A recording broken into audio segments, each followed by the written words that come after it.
Scary Movie, 2000, full YouTube script details. Scary Movie is a 2000 American horror comedy film that was produced in the United States and released by Dimension Films, a subsidiary of Miramax. The film was directed by Keenan Ivory Wayans and was written by a team that included Shawn Wayans, Marlon Wayans, Buddy Johnson, Phil Bowman, Jason Friedberg, and Aaron Seltzer. It was produced under the banners of Wayans Brothers Entertainment and Gold/Miller Productions. Scary Movie became one of the most successful parody films in Hollywood history and went on to launch an entire franchise of sequels because of its massive box office success and cultural impact. Overview: Scary Movie is a satirical horror comedy that parodies popular slasher and horror films from the late 1990s, most notably Scream, I Know What You Did Last Summer, The Sixth Sense, and The Matrix.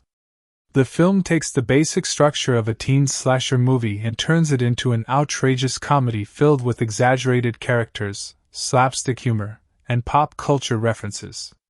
It was one of the first major films to establish the spoof movie genre for a new generation, following in the footsteps of films like Airplane and The Naked Gun, but aimed at a younger, more contemporary audience familiar with 1990s horror cinema.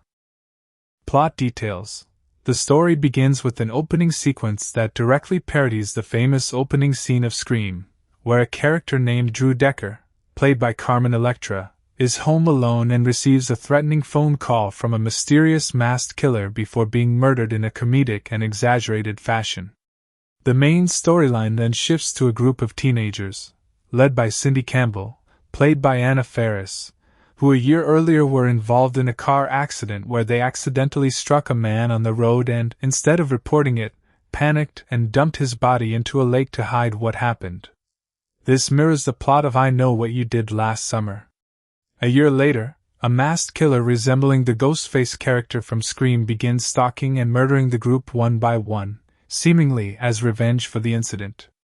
As the body count rises, Cindy and her friends, including her boyfriend Bobby Prince played by John Abrahams, her friend Brenda Meeks played by Regina Hall, and Ray Wilkins played by Marlon Wayans, try to figure out who the killer is while dealing with absurd comedic situations, exaggerated horror movie tropes, and numerous parody sequences referencing other popular films of that era. The film pokes fun at horror movie clichés such as characters making foolish decisions, killers who seem unstoppable, and dramatic plot twists, all while maintaining a comedic and often crude sense of humor throughout. The identity of the killer is eventually revealed in a chaotic and comedic climax that mocks the typical whodunit reveal often seen in slasher films. Cast: The film stars Anna Faris as Cindy Campbell, the lead character who becomes the central figure in uncovering the killer's identity. John Abrahams plays Bobby Prince, Cindy's boyfriend, who is involved in one of the film's most talked about comedic scenes. Marlon Wayans plays Ray Wilkins, Cindy's former boyfriend, while Shawn Wayans plays Shorty Meeks, a comedic stoner character. Regina Hall portrays Brenda Meeks, Shorty's older sister, known for her over-the-top and comedic death scene that parodies the Amityville horror. Shannon Elizabeth appears as Drew Decker in a supporting capacity connected to the opening sequence, while Carmen Electra plays the version of Drew Decker seen in the parody opening scene. Sherry O'Terry plays Gail Hailstorm, a parody of an ambitious television reporter, while Dave Sheridan plays Duffy Gilmore, a bumbling police deputy who becomes a suspect throughout the film. Kurt Fuller and Lachlan Monroe also appear in supporting law enforcement roles that further parody typical horror movie authority figures. The ensemble cast delivers exaggerated performances meant to enhance the comedic tone of the film rather than aim for realism. Release date: Scary Movie was officially released in theaters in the United States on July 7, 2000. It was distributed by Dimension Films and quickly became a massive commercial success, earning significantly more at the box office than its production budget, which helped solidify it as one of the highest-grossing R-rated comedies of its time. Its success led to multiple sequels, including Scary Movie 2, Scary Movie 3, Scary Movie 4, and Scary Movie 5, along with continued cultural relevance as one of the defining parody franchises of the early 2000s. Trailer information. The official trailer for Scary Movie was released prior to its theatrical debut in the summer of 2000 and showcased the film's comedic take on horror movie tropes, featuring exaggerated jump scares, slapstick humor, and quick glimpses of its parody sequences referencing Scream and other horror films. The trailer emphasized the film's irreverent humor and served as an effective marketing tool that highlighted its blend of horror and comedy to attract both horror fans and comedy audiences. Full explanation. Scary Movie stands as a defining moment in early 2000s comedy cinema because it successfully merged horror movie satire with raunchy, over-the-top humor aimed at a younger audience raised on 1990s slasher films. Directed by Keenen Ivory Wayans, known for his work on the sketch comedy show In Living Color, the film carries a distinct comedic style filled with rapid-fire jokes, physical comedy, and boundary-pushing humor. The film's success came largely from its ability to take familiar horror movie scenes that audiences already recognized and subvert them with unexpected comedic twists, making it accessible even to viewers who were not deeply familiar with the horror genre. Its blend of parody, satire, and comedic timing helped redefine what a spoof movie could look like for a new generation, moving away from the more family-friendly parody films of previous decades and embracing edgier, more explicit humor. The film's massive financial success proved that horror parody comedies had significant commercial viability, which directly influenced a wave of similar spoof films throughout the 2000s. Scary Movie remains a cultural touchstone for fans of comedy and horror alike, often remembered for its quotable lines, exaggerated characters, and its role in launching one of the most successful comedy franchises of its era. Scary Movie is a 2000 American horror comedy film produced in the United States and released by Dimension Films, a subsidiary of Miramax. Directed by Keenen Ivory Wayans, the film was written by Sean Wayans, Marlon Wayans, Buddy Johnson, Phil Bowman, Jason Friedberg, and Aaron Seltzer. It was produced under Wayans Brothers Entertainment and Gold/Miller Productions. The film became one of the most commercially successful comedy releases of its era and launched a long-running franchise that continued to influence pop culture parody films for years afterward. Detailed plot summary. The film opens with a sequence that directly parodies the famous opening of Scream. A young woman named Drew Decker, played by Carmen Electra, is home alone one night when she receives a threatening phone call from an unknown masked caller. The scene escalates into an exaggerated, comedic version of a slasher movie kill, immediately setting the tone for the rest of the film by blending genuine horror movie staging with absurd, over-the-top humor. The story then shifts to the main group of teenagers a year prior to the present events. Cindy Campbell, played by Anna Faris, and her friends were involved in a car accident one night after a party, where they accidentally struck a man walking on the road. Rather than reporting the incident, the group panicked and disposed of the body in a nearby lake, believing they could avoid consequences. This setup directly parodies the premise of I Know What You Did Last Summer. A year later, the group begins receiving threatening messages and is stalked by a masked killer resembling the Ghostface character from Scream. As members of the friend group are targeted one by one, the film alternates between horror movie tension and broad comedic set pieces, poking fun at common slasher movie tropes such as characters splitting up, making illogical decisions, or investigating suspicious noises alone. Cindy becomes the central figure trying to piece together the killer's identity while balancing her relationships with her boyfriend Bobby Prince, played by John Abrahams, and her ex-boyfriend Ray Wilkins, played by Marlon Wayans. Comedic subplots run throughout, including Shorty Meeks, played by Sean Wayans, a perpetually high stoner character who provides much of the film's slapstick humor, and his sister Brenda Meeks, played by Regina Hall, whose exaggerated and chaotic death scene becomes one of the film's most memorable parody moments, referencing the Amityville Horror. As the body count rises, suspicion shifts between multiple characters, including law enforcement figures parroted through Doofy Gilmore, played by Dave Sheridan, a bumbling deputy who behaves suspiciously throughout the film, and other supporting officers played by Kurt Fuller and Lachlan Monroe. Sherry O'Terry plays an overly ambitious television reporter, Gail Hailstorm, who inserts herself into the investigation for the sake of sensational news coverage, further mocking media portrayals in traditional horror films. Throughout the middle portion of the film, numerous stand-alone parody sequences are woven into the main plot, referencing films such as The Sixth Sense, with a comedic take on a child who claims to see dead people, and The Matrix, with an exaggerated slow-motion action sequence performed in a comedic, exaggerated style. These sequences function almost as sketch comedy interludes within the larger narrative, a signature approach influenced by director Keenan Ivory Wayans' background in sketch comedy television. As tension builds toward the film's climax, the masked killer's attacks become more frequent, and the surviving characters gather to confront the threat directly.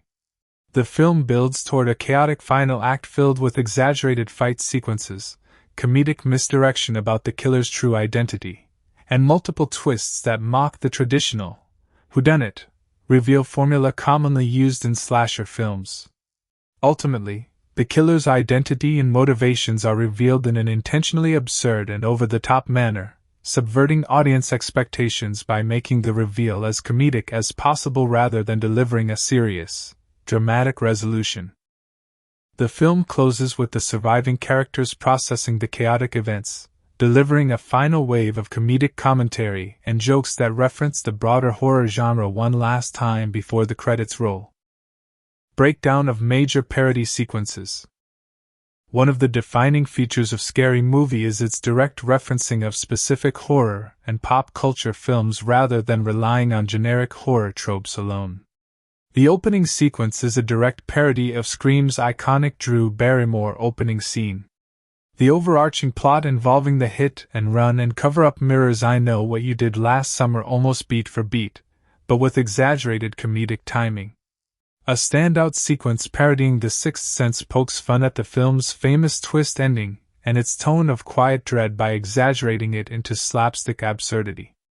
Another widely referenced sequence spoofs The Matrix's bullet time action sequences, translating the visually iconic moment into a comedic, physically exaggerated set piece.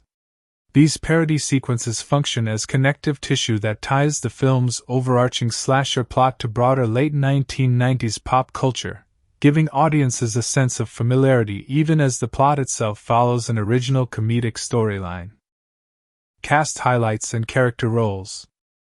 Anna Faris stars as Cindy Campbell, the film's protagonist, whose performance helped launch her career as a comedic lead. John Abrahams plays Bobby Prinz, Cindy's boyfriend, involved in some of the film's most talked about comedic sequences. Marlon Wayans plays Ray Wilkins, adding both comedic timing and emotional tension to the group dynamic. Shawn Wayans plays Shorty Meeks, providing much of the physical comedy throughout the film, while Regina Hall's performance as Brenda Meeks became one of the most quoted and referenced performances in the movie due to her exaggerated, chaotic energy. Carmen Electra and Shannon Elizabeth both contribute to the Drew Decker storyline that opens the film. Sherry O'Terry, Dave Sheridan, Kurt Fuller, and Lachlan Monroe round out the supporting cast, each contributing distinct comedic archetypes that parody typical horror movie authority figures and media personalities. Production background. Scary Movie was directed by Keenan Ivory Wayans, whose comedic sensibilities were heavily shaped by his work on the sketch comedy series In Living Color.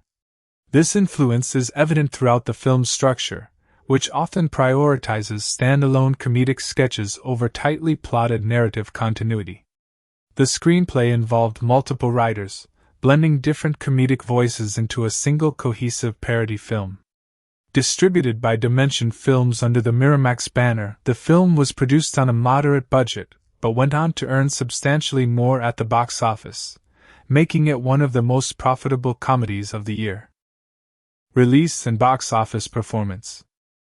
Scary Movie was released theatrically in the United States on July 7, 2000. It became a significant commercial success, vastly exceeding its production budget and box office earnings and becoming one of the highest-grossing R-rated comedies of its time. Its unexpected success led directly to the creation of multiple sequels, including Scary Movie 2, Scary Movie 3, Scary Movie 4, and Scary Movie 5, cementing the franchise as one of the defining comedy series of the 2000s. Cultural legacy and impact. Scary Movie played a major role in reviving the parody film genre for a new generation of audiences. While earlier parody films like Airplane and The Naked Gun targeted older cinematic genres, Scary Movie modernized the format by directly referencing recent, still culturally relevant horror films. Its blend of raunchy humor, exaggerated performances, and rapid pop culture references influenced a wave of similar spoof films throughout the following decade. The film also helped launch or elevate the careers of several cast members, particularly Anna Faris, who became closely associated with comedic film roles following her performance in this movie. Even decades after its release, Scary Movie remains a frequently referenced and quoted film among fans of both horror and comedy genres, often cited as one of the most influential parody films of the early 2000s. Scary Movie 2000 Complete Cast Biographies. Anna Faris, Cindy Campbell. Anna K. Faris was born on November 29, 1976, in Baltimore, Maryland, though she was raised in Edmonds, Washington, a suburb near Seattle. Her father, Jack Faris, worked as a sociology professor, while her mother, Karen, was a special education teacher, and both encouraged her artistic pursuits from a young age. At only 9 years old, she landed her first professional acting job in a 3-month run of Arthur Miller's play, Danger, Memory, at the Seattle Repertory Theater, earning $250 for the role, a sum that felt enormous to her at the time. She continued performing in community and regional theater productions throughout her childhood, including a run as Scout in a stage adaptation of To Kill a Mockingbird. Faris attended Edmonds Woodway High School before enrolling at the University of Washington, where she earned a degree in English literature.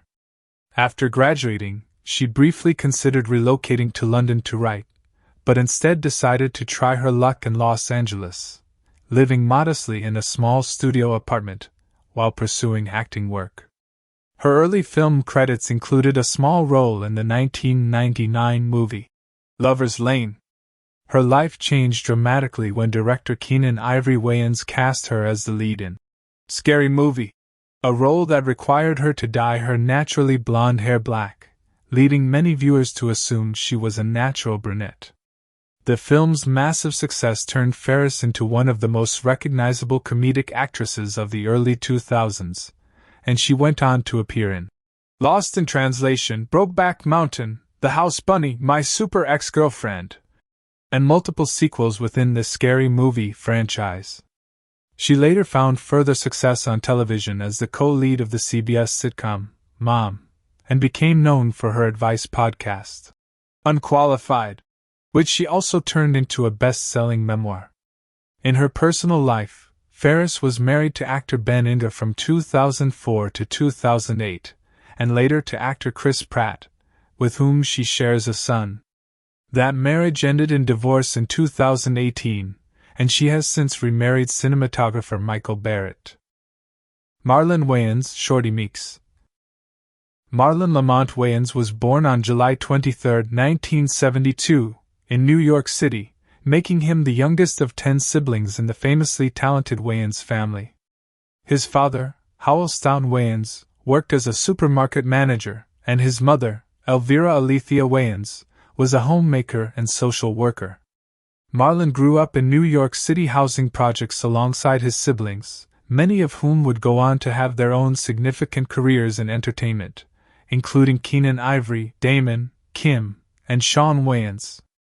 He attended Fiorello H.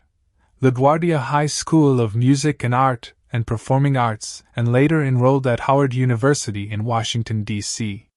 His entry into show business came early, with a minor role as a pedestrian in the 1988 comedy I'm Gonna Get You Sucker, a film directed by and starring his older brother Keenen Ivory. Marlon's momentum picked up in the early 1990s when he joined the sketch comedy series In Living Color, a show created by his brother Keenen that became a launching pad for numerous future stars. He eventually left Howard University before completing his degree in order to commit fully to his growing entertainment career. Throughout the 1990s, Marlon continued collaborating with his family, co-writing and starring in projects like Don't Be a Menace to South Central While Drinking Your Juice in the Hood. The year 2000 proved pivotal for his career, as he delivered a critically praised dramatic performance in Requiem for a Dream, while also co-writing and starring in Scary Movie, where he played Shorty Meeks. He continued building on the franchise's success with Scary Movie 2, which he also co-wrote, and went on to headline major comedies including White Chicks Little Man and G.I. Joe, The Rise of the Cobra. In more recent years, Marlon created and starred in the semi-autobiographical Amazon sitcom Marlon, and has also become known publicly for his advocacy regarding one of his children, who is transgender. Shawn Wayans Ray Wilkins. Shawn Mathis Wayans was born on January 19, 1971, in New York City, making him the second youngest among the 10 Wayans siblings. He grew up with his family in an apartment within Manhattan's Fulton housing project, surrounded by siblings who would go on to become fellow entertainers, including Keenen, Damon, Kim, and Marlon. Shawn attended the Bayard Rustin High School for the Humanities in Chelsea, graduating in 1989. Like his younger brother Marlon, Shawn made his film debut in a small role in I'm Gonna Get You Sucker. He soon became a fixture on In Living Color, initially working as the show's resident DJ before growing into a featured comedic performer alongside his siblings. In 1995, Shawn and Marlon created and starred in The Wayans Brothers, a sitcom for the WB that ran for 5 seasons. During this period, Shawn also co-wrote and co-executive produced Don't Be a Menace to South Central While Drinking Your Juice in the Hood. His work in Scary Movie, where he portrayed Ray Wilkins, marked one of the most significant film roles of his career, and he continued the partnership by co-writing and starring in Scary Movie 2. Shawn went on to collaborate with Marlon on several more major comedies, including White Chicks Little Man and Dance Flick, which he also helped produce and write. Shawn is married to Ursula Wayans, and the couple has 3 children together. Regina Hall Brenda Meeks. Regina Lee Hall was born on December 12, 1970, in Washington, D.C., to middle-class parents. Her mother, Ruby, worked as a teacher, while her father, Odie Hall, was a contractor. Hall attended Immaculata High School in Washington, D.C., before going on to earn a bachelor's degree in English from Fordham University in 1992.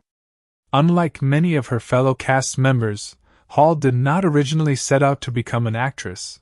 She envisioned a career in journalism and pursued a master's degree in the subject at New York University. But her plans shifted when her father died suddenly of a stroke during her first semester of graduate school. That loss led her to reconsider her path, and while she finished her graduate degree out of respect for her father's wishes, she found herself increasingly drawn toward performing. Hall began appearing in television commercials at the age of 26 and slowly transitioned into acting, making her film debut in 1999 in The Best Man. Her breakout role came the following year in Scary Movie, where she played Brenda Meeks, a role whose exaggerated energy and memorable death scene became one of the most quoted elements of the film. She reprised the role in 3 sequels within the franchise. Hall went on to build a substantial career balancing comedy and drama, appearing in Malibu's Most Wanted, Think Like a Man, and its sequel, About Last Night, and the massively successful Girls Trip. Her dramatic performance in Support the Girls earned significant critical acclaim, making her the first African American actress to win the New York Film Critics Circle Award for Best Actress. In 2022, she co-hosted the Academy Awards ceremony alongside fellow comedians Amy Schumer and Wanda Sykes. John Abrahams, Bobby Prince. John Avery Abrahams was born on October 29, 1977, in New York City. His father is the artist Martin Abrahams, and his great-uncles include Mac Gray, a longtime confidant of entertainers such as George Raft, Dean Martin, and Frank Sinatra, and Joe Gray, a stuntman and fight coordinator. Abrahams attended St. Anne's School in Brooklyn. He never originally set out to become a professional actor. As a teenager, he was working at a club being used as a filming location and hoped to land a job as the director's assistant. Instead, he was offered the chance to audition and won a small role, which turned into his film debut in Larry Clark's controversial drama, Kids, at age 16. That small role led to representation from an agent, and soon after, a role in Dead Man Walking, alongside Sean Penn and Susan Sarandon, an experience that convinced him to pursue acting seriously. He continued working in smaller films throughout the late 1990s before landing the role that would define his early career, Bobby Prince, Cindy Campbell's boyfriend in Scary Movie. The same year, he also appeared in Meet the Parents, as the son of Robert De Niro's character. Abrahams continued working steadily throughout the 2000s in films such as My Boss's Daughter and House of Wax. In more recent years, he has expanded into directing, making his feature directorial debut with the 2016 drama All at Once, followed by Clover in 2017 and the slasher thriller Exploited in 2022. Alongside acting and directing, Abrahams has also pursued a career as a visual artist, creating a botanical-themed art collection. Carmen Electra, Drew Decker.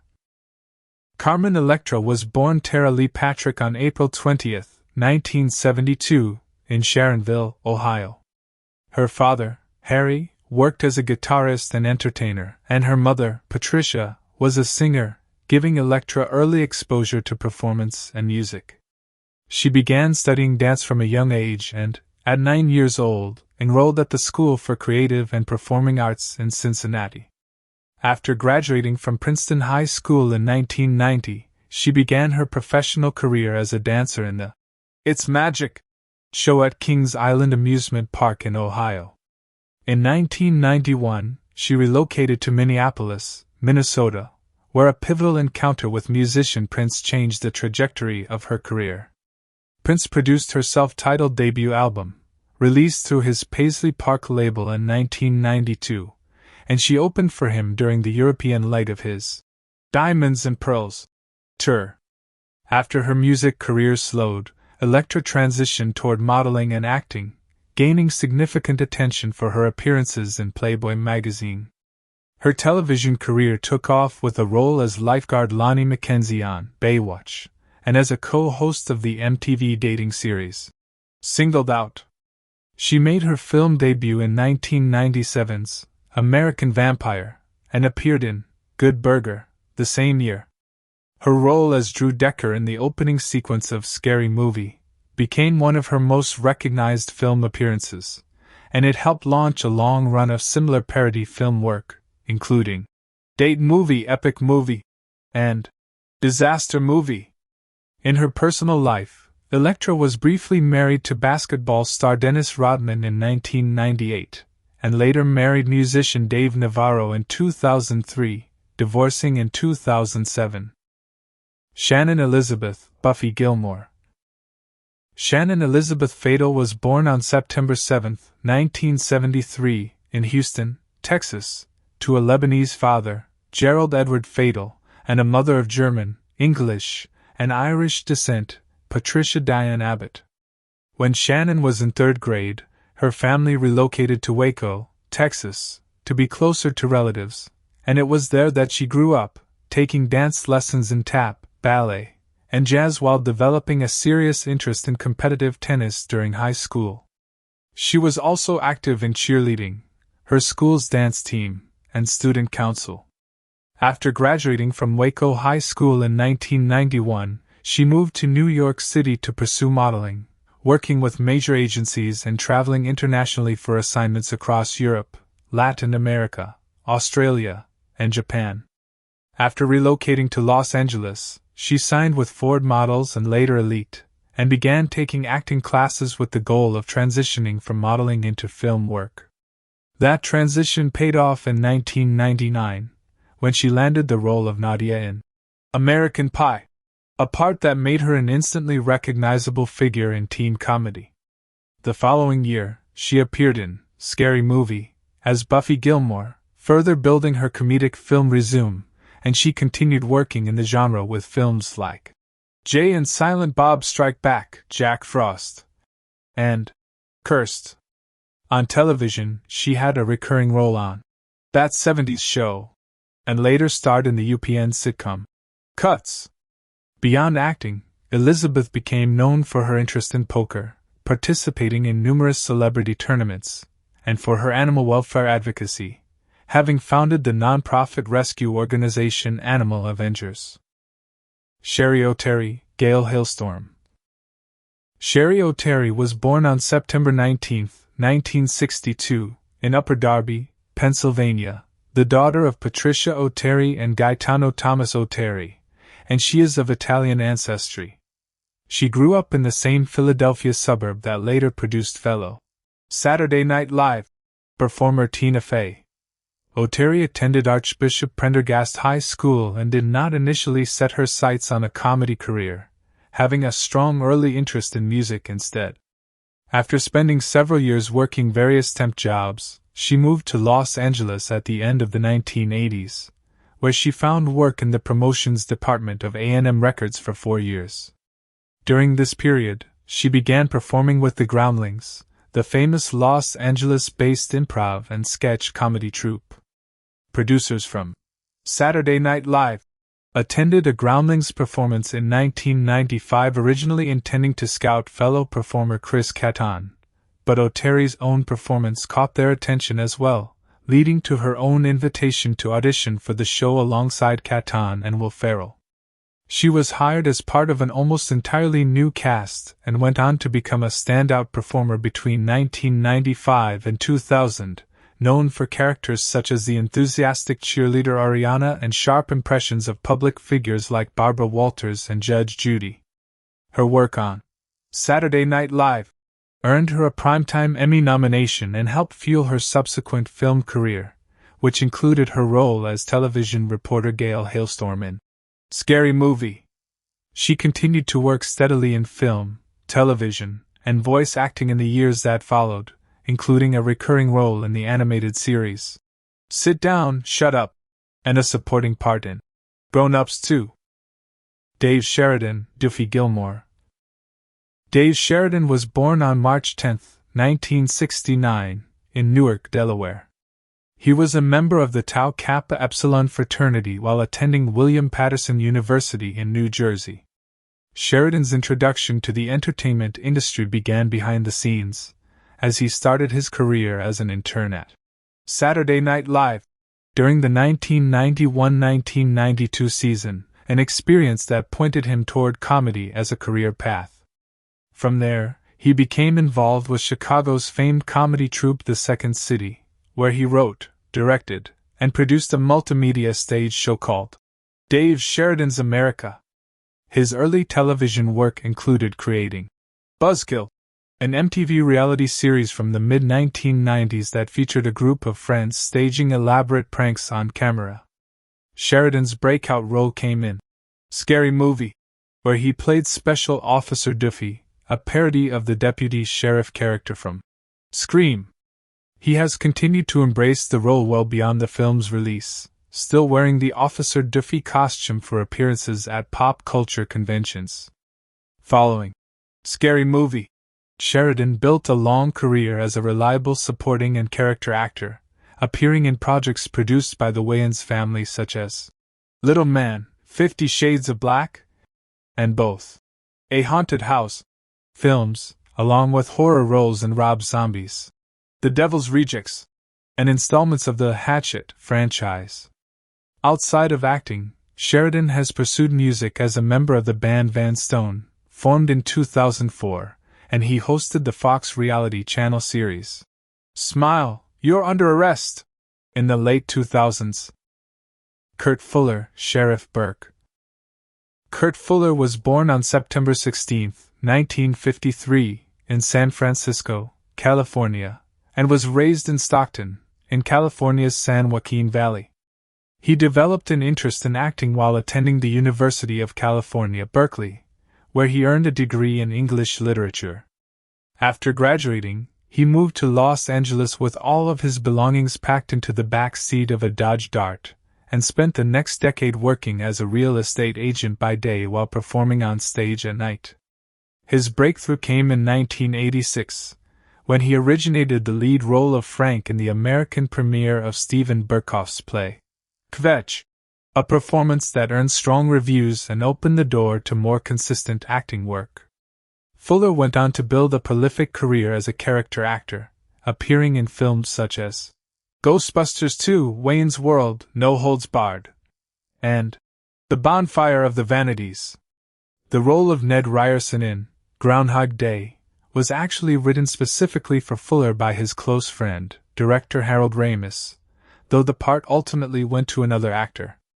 In Scary Movie, Fuller played a senior police officer serving as the commanding officer of Dave Sheridan's Officer Duffy character. Fuller's career expanded significantly on television in later years, with recurring roles as the Archangel Zachariah in Supernatural and Coroner Woody Strode in Psych. He is married to actress and author Jessica Hendra. Lachlan Monroe, Greg Phillip. Lachlan Monroe was born Richard Laughlin Monroe on February 12, 1966, in Lac La Hatch, British Columbia, Canada. Before pursuing acting, Monroe's early ambitions centered on athletics. He aspired to a career in ice hockey as a semi-professional player and was also a talented water skier, eventually winning a gold medal in the sport at the British Columbia Summer Games. A serious sports injury at 18 ended his hockey ambitions, redirecting him toward the performing arts. He began playing music in clubs around Vancouver while studying drama and improvisational comedy, including training with acting teacher Susan Strasberg. Monroe's early screen work included Canadian television projects before he moved into American film and television, landing roles in 21 Jump Street and Wise Guy in the late 1980s. He appeared in Clint Eastwood's Unforgiven in 1992 and the Stephen King adaptation, Needful Things, the following year.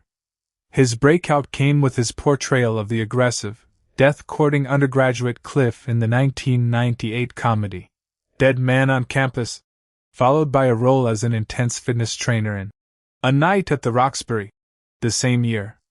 Monroe's role in Scary Movie as Greg Phillip added to his growing reputation as a reliable comedic supporting actor, and he became a frequent collaborator with the Wayans family, later appearing in White Chicks. He also took on roles in the horror genre, notably in Freddy vs. Jason, and continued building a long, prolific career spanning more than 200 film and television credits, including a notable run on the CW series Riverdale. He married Sharon Monroe in 1997, and the couple has 2 children. Scary Movie 2000 behind the scenes and budget breakdown. Every once in a while, a movie comes along that nobody in Hollywood was fully prepared for. In the summer of 2000, a low-budget horror spoof from the Wayans family arrived in theaters with almost no fanfare compared to the big summer blockbusters surrounding it, and within days it had completely rewritten expectations for what a comedy could earn at the box office. Scary Movie was made for roughly $19 million, a number so modest by studio standards that it barely registered as a risk, and it went on to earn $278 million worldwide, a return so staggering that it essentially built an entire franchise, launched a new subgenre of Hollywood parody filmmaking, and turned a group of relatively unknown young performers into instant stars. Today we are digging into exactly how this scrappy, raunchy, gleefully unhinged spoof of the late 90s slasher boom actually got made, where the money went, and the stories cast and crew have shared over the years about the genuinely chaotic, genuinely hilarious experience of shooting it. This one is packed with details, so settle in. The numbers behind the laughs. Let's start with the figures, because they tell an incredible story all on their own. Scary Movie was produced on a budget reported between $18 and $19 million, depending on the specific source, with most detailed financial breakdowns settling on $19 million as the widely accepted figure. That is an extraordinarily small number for a wide-release studio comedy, especially one that was about to become one of the most profitable movies of the entire year. For context, that same summer, films like The Perfect Storm and Mission Impossible 2 were spending well over $100 million each just on production. Scary Movie was operating on a fraction of that, and yet it would go on to outturn plenty of films with budgets many times its size. The film opened on July 7, 2000, and the results were immediate and staggering. It earned more than $15 million on its opening day alone and finished its opening weekend with roughly $42 million domestically, the second largest opening of that entire year at the time, and by far the biggest opening any Wayans Brothers production had ever achieved. It went on to gross just over $157 million domestically and an additional $121 million internationally, bringing the worldwide total to approximately $278 million. Against a $19 million budget, that works out to a return on investment of well over 1,300%, meaning the film earned roughly $14 and change for every single dollar that went into making it. Very few films in Hollywood history, in any genre, have posted a ratio that dramatic. Understanding how a film with this small a budget managed to look and feel like a proper studio production requires understanding exactly where that $19 million actually went, because unlike a giant effects-driven blockbuster, there was no room here for extravagant visual effects work or sprawling international location shoots. Every dollar had to be spent efficiently, and the production leaned heavily on practical, resourceful filmmaking to stretch its modest budget as far as it possibly could. A significant portion of the budget went toward cast salaries, even though most of the principal actors were still relatively early in their careers at the time. Anna Faris, cast in the lead role of Cindy Campbell, was a newcomer with only a handful of smaller credits to her name before landing this part, and she has spoken in later interviews about literally taping her own audition tape with her mother operating a bulky VHS camcorder before eventually packing a small bag and staying on a friend's couch in Burbank just to keep coming back for callback after callback. Marlon and Sean Wayans, who wrote the screenplay alongside Buddy Johnson, Phil Bowman, and the writing team of Jason Freeberg and Aaron Seltzer, also starred in the film as Shorty and Ray respectively, meaning a portion of the budget covered both their writing fees and their acting salaries simultaneously, a fairly efficient use of resources for a film watching every dollar. Carmen Electra, brought on for the film's opening sequence spoofing the famous screen cold open, commanded her own fee as a recognizable celebrity name at the time, even though her total screen time in the finished film amounts to just a few minutes. Location shooting made up another major line item, though the production found a genuinely smart way to control those costs. Rather than filming anywhere near Los Angeles, where studio overhead and location fees tend to run higher, the entire production relocated to British Columbia, Canada, filming primarily around Vancouver and the surrounding area. Canadian production incentives and generally lower location costs during this period made shooting north of the border an increasingly popular cost-saving strategy for Hollywood productions throughout the 90s and into the 2000s, and Scary Movie took full advantage of that arrangement. Because the film is fundamentally a parody, drawing direct visual and structural inspiration from recent horror hits like Scream, I Know What You Did Last Summer, and The Sixth Sense, the production also had to budget carefully for costumes, props, and specific set pieces designed to closely mirror recognizable imagery from those source films. all without the benefit of reusing any actual footage or props from the originals. The now iconic Ghostface-inspired killer costume needed its own careful design work to walk the line between clear parody and outright imitation, and building a fountain specifically to mirror the visual style of the Scream franchise's school setting required its own dedicated construction budget rather than relying entirely on found locations. The school, the harbor, and the streets of British Columbia. Scary Movie's production found nearly all of its key locations scattered across British Columbia, turning the region into a surprisingly versatile stand-in for the vague, unnamed American town where the story takes place. The exterior of the fictional school seen throughout the film was actually shot at Victoria High School in Victoria, British Columbia, and the production built a custom fountain specifically in front of the building to intentionally echo the visual language of the Scream franchise's own school courtyard sequences, a small but telling detail about how closely this production studied its source material before recreating it. Much of the film's other exterior work took place in and around the picturesque fishing village of Steveston Harbor in Richmond, British Columbia, a location whose quaint small-town waterfront aesthetic gave the production a ready-made backdrop that required minimal additional set dressing. The dock sequence where the group of teenagers dispose of a body, one of the film's central plot points parodying I Know What You Did Last Summer, was filmed at the Gulf of Georgia Cannery in Richmond, while several other key street scenes were shot along Moncton Street in the same area, including sequences tied to the film's climax and the eventual reveal of the killer's identity. Individual character homes were scattered across the wider Vancouver region as well, with the character Cindy's house located in Aldergrove and another key house used for the character Drew located in Langley. Vancouver Technical Secondary School, a location that has appeared in numerous other film and television productions over the years, provided the backdrop for scenes set at what the film jokingly refers to as the local high school, continuing a long tradition of Vancouver-area schools doubling for fictional American institutions and countless Hollywood productions filmed north of the border.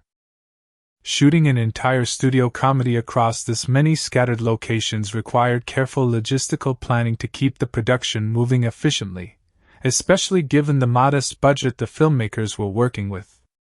Every day spent moving cast, crew, and equipment between these various sites in Richmond, Victoria, Aldergrove, and Langley represented time and money that had to be accounted for extremely carefully on a production that simply did not have the financial cushion that larger studio films could rely on if something went wrong. A year of improv, auditions, and finding the right cast. One of the most interesting threads running through the making of Scary Movie is just how unconventional the casting process turned out to be, and how much of the film's now legendary comedic chemistry actually developed organically once the right group of performers finally landed in their roles. Anna Faris's journey to the role of Cindy Campbell has become one of the more charming stories associated with the production. She recorded her initial audition tape at home using her mother's shoulder-mounted VHS camcorder, and when the material got too raunchy for her mom to comfortably film, she recruited a neighbor to handle the camera instead. After that tape led to a callback, she found herself repeatedly summoned back to Los Angeles for additional auditions, at one point crashing on a friend's couch in Burbank and hitching rides to casting sessions because she genuinely could not afford a hotel room during the process. Eventually the callbacks stretched on long enough that she had to actually purchase new clothes, since she had packed only a small bag for what she originally assumed would be a much shorter trip. Dave Sheridan, who played the deceptively significant role of Duffy, has shared an equally unconventional story about landing his part.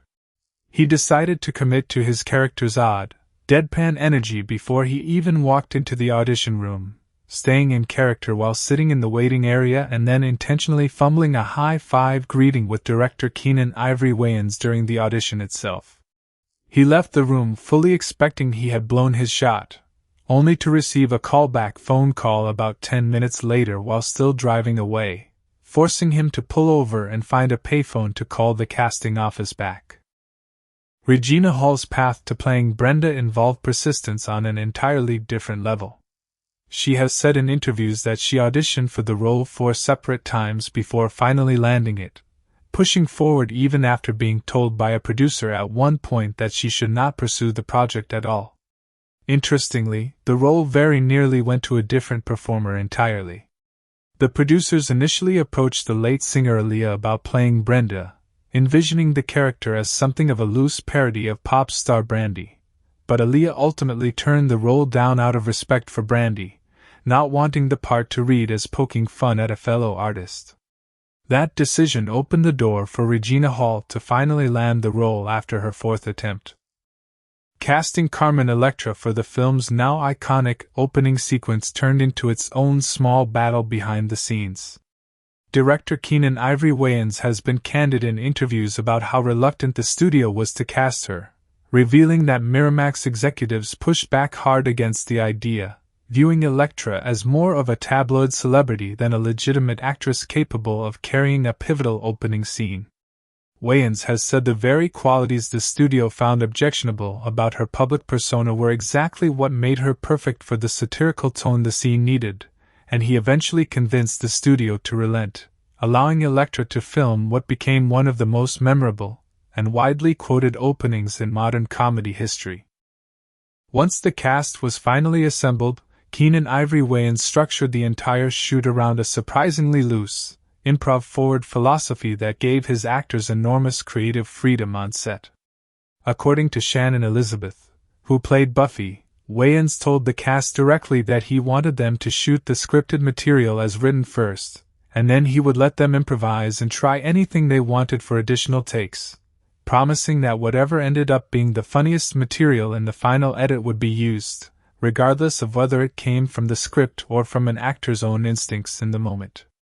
That philosophy created an atmosphere where actors were actively encouraged to push scenes in unexpected directions, and it explains why so much of the film's dialogue has a loose, almost improvised rhythm that feels distinct from more tightly scripted studio comedies of the same era. The famous "was up" scene that almost didn't happen.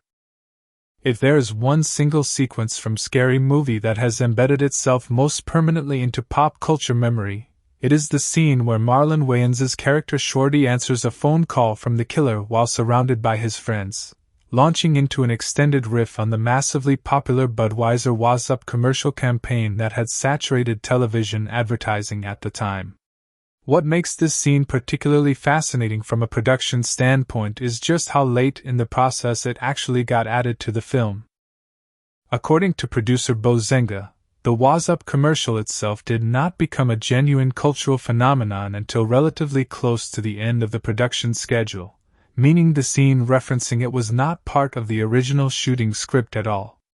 Rather than let the moment pass, Keenen Ivory Wayans made the decision to go back and shoot the sequence specifically so the film could capitalize on the commercial's sudden cultural relevance, and remarkably, this addition happened after test screenings and preview audiences had already begun seeing early cuts of the movie.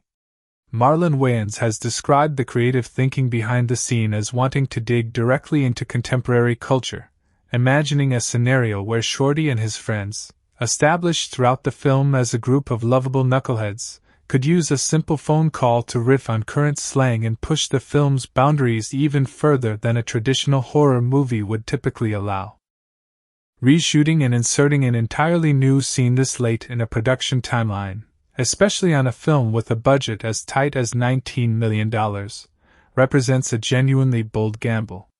It meant additional shooting days, additional post-production work to properly integrate the new footage into an already assembled cut, and additional costs on a production that had very little financial margin for unplanned additions. The gamble paid off spectacularly, since the "Was Up" scene has gone on to become one of the most quoted and referenced moments from the entire film, still circulating as a meme and cultural touchstone decades after the movie's original release. Proof that sometimes the smartest creative decision on a tight budget is knowing exactly when to break your own schedule for the right joke. James Van Der Beek's surprise cameo. Among the smaller but genuinely delightful behind-the-scenes details from the production is the brief cameo appearance from actor James Van Der Beek, who was at the peak of his fame at the time thanks to his starring role on the hit television series Dawson's Creek. In Scary Movie, Vander Beek appears in character as his Dawson's Creek persona, popping up briefly in a window outside Cindy's house while the show's theme song, "I Don't Wanna Wait," plays in the background, before delivering a single line acknowledging he has wandered onto the wrong film entirely and quickly disappearing again. It is the kind of quick, self-aware cameo joke that works precisely because it requires almost no additional production resources to pull off, just a single actor, a brief costume and lighting setup, and a licensed needle drop of an already popular song, yet it lands as one of the film's sharpest and most memorable pop culture jabs specifically because of how unexpected and brief it is. Getting a recognizable television star willing to poke fun at his own famous role for a quick cameo like this speaks to just how much goodwill the production had already built within the industry, even before anyone knew just how successful the finished film was going to become. There were other celebrity cameo possibilities floating around during development that never actually came to fruition. Reports have surfaced over the years suggesting the original script at one point considered including a cameo from Jamie Lee Curtis reprising her iconic role from the Halloween franchise, though that idea never made it into the finished film. Jenny McCarthy was also reportedly offered a role in the film playing the character Drew Decker before ultimately passing on the project, a decision that opened the door for Carmen Electra to take on the part instead. McCarthy would eventually join the Scary Movie franchise a few years later, appearing in Scary Movie 3 once the series had passed into new creative hands. Carmen Electra's iconic opening night. Carmen Electra's contribution to the film, despite amounting to only a handful of minutes of total screen time, has become inseparable from the movie's overall legacy, and the actual filming of her opening sequence carries its own interesting production details. Electra has spoken in later interviews about how the production altered her physical appearance specifically to more closely mirror actress Drew Barrymore's look from the famous opening of Scream. The film Scary Movie's entire cold open is directly parodying. She recalled the crew cutting her hair noticeably shorter specifically to sell the visual resemblance to Barrymore's character from that scene.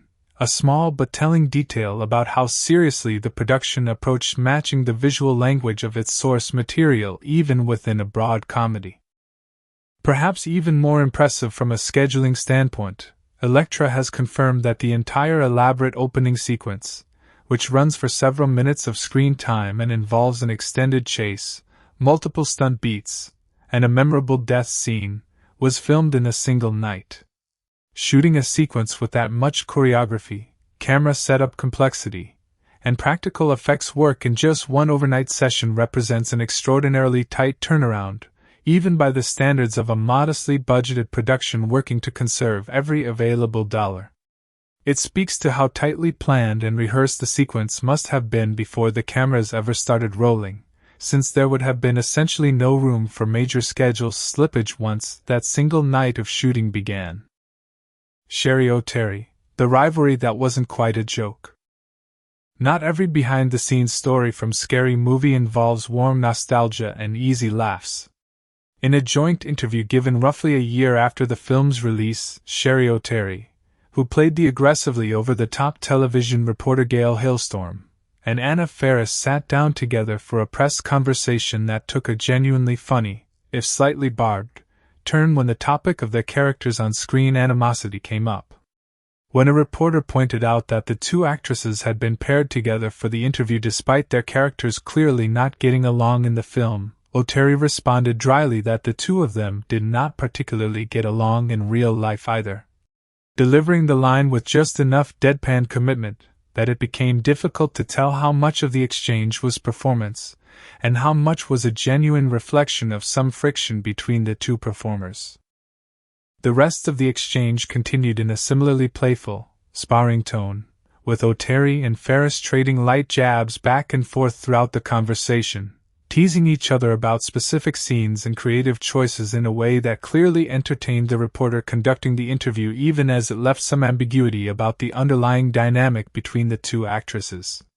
Whether that tension was mostly manufactured for the sake of an entertaining press interview or reflected some genuine on-set friction that carried over from filming, it remains one of the more amusingly ambiguous pieces of scary movie press history, the kind of interview moment that makes you wish every junket conversation from this era had been recorded for posterity. Building a parody on a shoestring. Making a successful parody film requires an unusual kind of production discipline that most straightforward comedies do not have to contend with. Every major sequence in Scary Movie needed to simultaneously function as a standalone comedic scene while also clearly, unmistakably evoking a specific moment from one of the source films it was spoofing, closely enough that audiences immediately recognized the reference, but not so closely that the production risked any serious legal exposure for copying protected material too directly. That balancing act required careful, deliberate work from the costume, art, and production design departments throughout the shoot. The killer's costume needed to closely evoke the visual silhouette of Ghostface from the Scream franchise while still reading as distinctly its own design once audiences got a closer look. Specific camera angles, blocking choices, and even lighting setups throughout the film were constructed to mirror recognizable shots from Scream, I Know What You Did Last Summer, and The Sixth Sense, meaning the cinematography and production design teams essentially had to study their source material as closely as any serious homage project would, just in service of a joke rather than a straight tribute. Achieving that level of visual specificity on a $19 million budget meant the production simply could not afford to build elaborate, permanent sets from scratch the way a bigger budget production might have. Instead, the filmmakers leaned heavily on practical locations that could be dressed and adjusted relatively quickly and cheaply, which is precisely why British Columbia's mix of small-town waterfront charm, suburban residential streets, and functional school buildings proved so valuable. Nearly every major location in the finished film is a real, existing structure that was creatively dressed and lit to serve the story, rather than a custom-built set constructed purely for the production, a resourceful approach that kept costs manageable without sacrificing the visual specificity the parody format demanded. The edit that kept evolving. Because Scary Movie was structured around such heavy improvisation on set, with Keenan Ivory Wayans consistently letting his cast try multiple versions of nearly every scene, the editing process became an unusually involved part of shaping the finished film.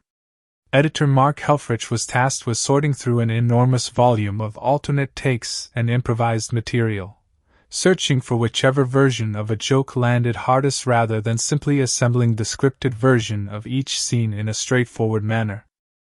That process became even more complicated once the decision was made to shoot and insert the was-up sequence after test screenings had already begun, meaning the editing team had to find a way to weave an entirely new scene into a cut of the film that audiences had technically already started reacting to in preview screenings. Test screening feedback plays an enormous role in shaping studio comedies generally, since audience reactions to individual jokes often determine which alternate takes make the final cut and which get left on the cutting room floor entirely. But very few productions go so far as to shoot brand new material in direct response to that process the way Scary Movie did with its now iconic phone call sequence. David Kittay's musical score also had to walk a careful line throughout the film, since the movie needed music that could support both straightforward horror tension during its parody sequences and broad comedic beats without ever feeling tonally disjointed from one moment to the next. Scoring a film that shifts this rapidly between genuine slasher movie atmosphere and outright slapstick comedy requires a different kind of musical sensibility than either a straight horror film or a straight comedy would typically need, and getting that balance right across the entire runtime became one of the quieter but genuinely important creative challenges of post-production. From modest bet to franchise launchpad. When Scary Movie finally opened in theaters on July 7, 2000, the response from audiences was immediate and enormous. The film earned more than $15 million on its very first day, eventually finishing its opening weekend with domestic earnings of roughly $42 million, a number that shocked industry observers who had not anticipated a modestly budgeted horror spoof outperforming several much larger studio releases playing in theaters that same weekend, including established franchises like Mission Impossible 2 and prestige dramas like The Patriot. Miramax's own marketing president at the time acknowledged in press statements that while the studio had confidence in the film heading into release, nobody internally had predicted an opening weekend performance quite this strong. That opening weekend success set off an immediate chain reaction within the studio's system. Dimension Films moved quickly to greenlight a sequel, and Scary Movie 2 arrived in theaters just over a year later in the summer of 2001, produced on a significantly larger budget of $45 million, more than double what the original film had cost. That sequel was rushed through an unusually compressed 9-month production window specifically because the studio wanted to capitalize on the first film's momentum as quickly as possible, and that accelerated timeline reportedly created its own improvisational, occasionally chaotic atmosphere on set, not unlike the loose, discovery-driven approach that had defined the original production, just compressed into an even tighter schedule. The financial success of the original film ultimately launched an entire franchise that would span 5 theatrical installments over more than 2 decades, with a 6th film eventually arriving as well. Combined, the first 5 films in the Scary Movie franchise were produced on a cumulative budget of roughly $177 million and went on to gross nearly $900 million worldwide, numbers that firmly established the series as one of the most consistently profitable comedy franchises in modern film history, a legacy that traces directly back to the resourceful, improvisation-heavy, $19 million production that started it all back in the summer of 2000. The legacy of a low-budget gamble. Looking back at everything that went into making Scary Movie, from Anna Faris taping her own audition on a borrowed camcorder, to Dave Sheridan intentionally blowing a high five in front of the director just to prove he could commit to a character, to an entire iconic scene getting shot and inserted after test screenings had already begun. The story of this production is a genuine reminder of just how much creative resourcefulness and improvisational instinct can accomplish when a talented group of people are given real freedom to chase the funniest possible version of every scene, even while working with a fraction of the budget of the blockbusters surrounding them in theaters that same summer.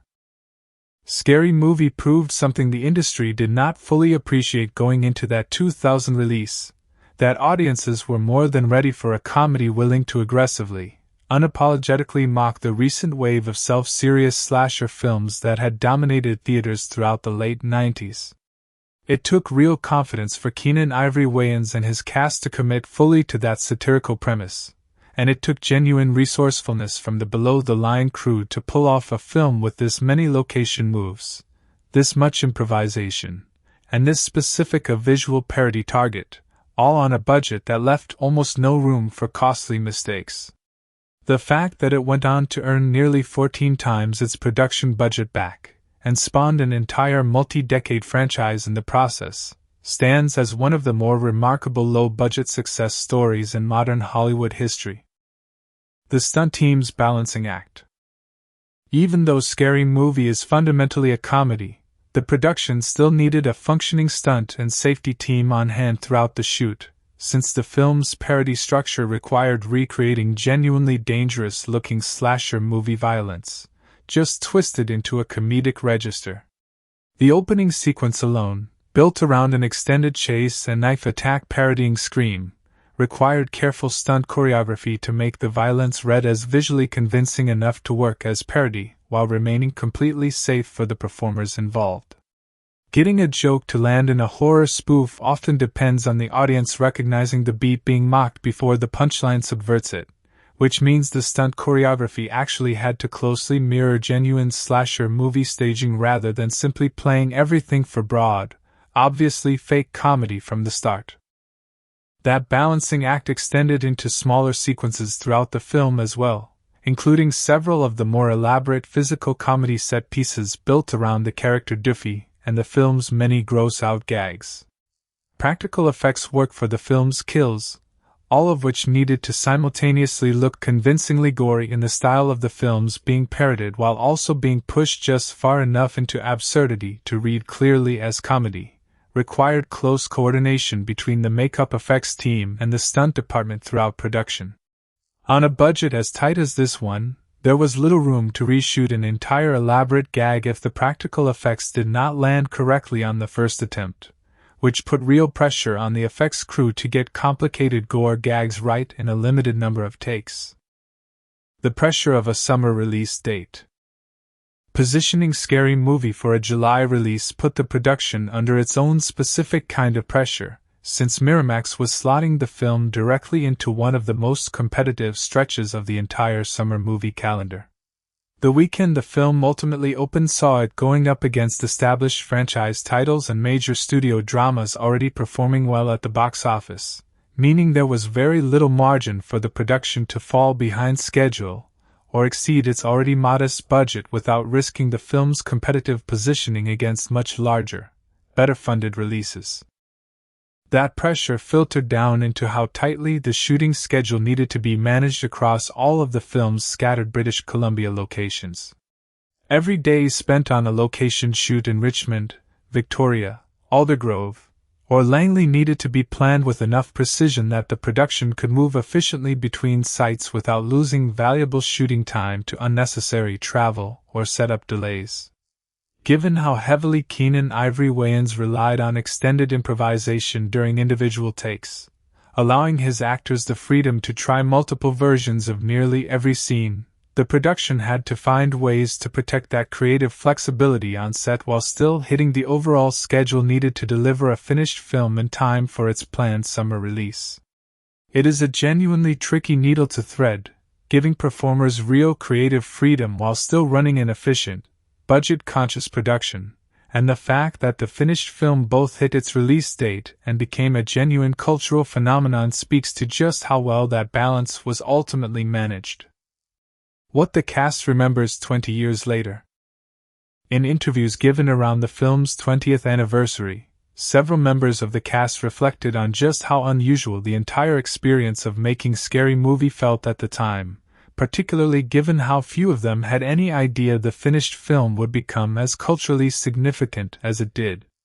Marlon Wayans has spoken about the sense of genuine creative freedom the production afforded everyone involved, describing an environment where the cast felt actively encouraged to push scenes into unexpected territory rather than simply executing a tightly locked script. Dave Sheridan has recalled the sheer density of comedic talent involved in the production, joking in later interviews about constantly wondering just how many funny Wayans family members and collaborators could possibly be involved in a single project, a light-hearted nod to just how many members of the extended Wayans creative circle contributed to the film in front of and behind the camera. Anna Faris, reflecting on the experience years later, has described the entire process as a formative, somewhat surreal introduction to studio filmmaking, given that she went from taping her own low-budget audition tape at home to headlining a film that would go on to gross nearly $300 million worldwide within the span of just a year or so. That whiplash between the modest, scrappy circumstances of the film's actual production and the massive commercial phenomenon it eventually became is a thread that runs through nearly every retrospective interview the cast has given over the years. A reminder that even the people making the film at the time had no real way of predicting just how significant this scrappy, resourceful, $19 million horror spoof was about to become. Turning a cult comedy into a cultural shorthand. Part of what makes the Scary Movie production story so enduring is how many of its individual scenes, born out of a scrappy, resourceful, improvisation-heavy shoot, went on to become genuine cultural touchstones in their own right, referenced and quoted independently of the film itself for decades afterward. The What's Up phone call sequence is the most obvious example, a scene added so late in the process that it was shot after test screenings had already begun, yet it has outlived countless other more expensive comedic set pieces from that same era specifically because of how perfectly it captured a very particular cultural moment.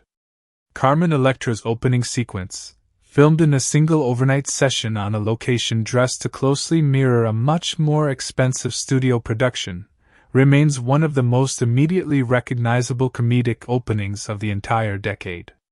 And the deadpan, purposefully baffling character of Doofy, born partly out of Dave Sheridan's decision to stay in character through an audition room fumble, became such a memorable presence that his character's eventual reveal as the film's killer still gets brought up in conversations about clever comedic subversion of slasher movie tropes. None of that staying power was guaranteed going into production.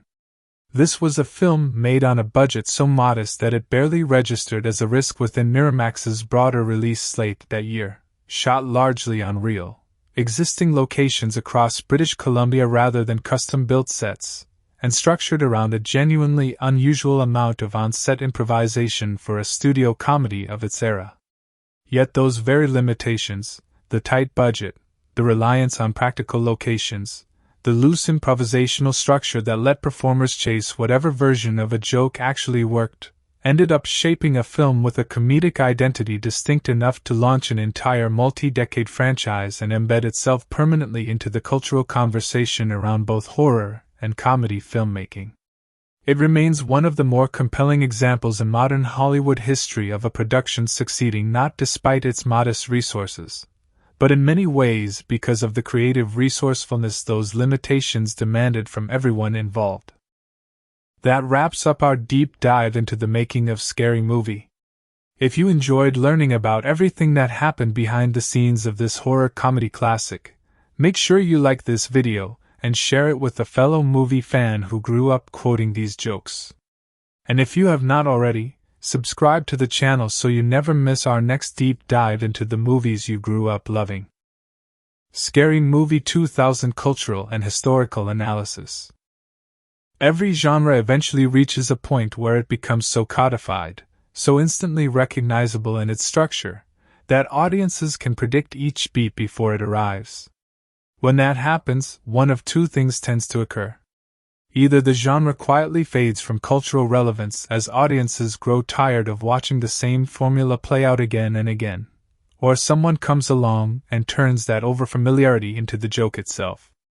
In the summer of 2000, the Wayans family did exactly the second thing to the teen slasher genre, and in doing so they created a film that says as much about American pop culture at the turn of the millennium as any serious drama released that same year.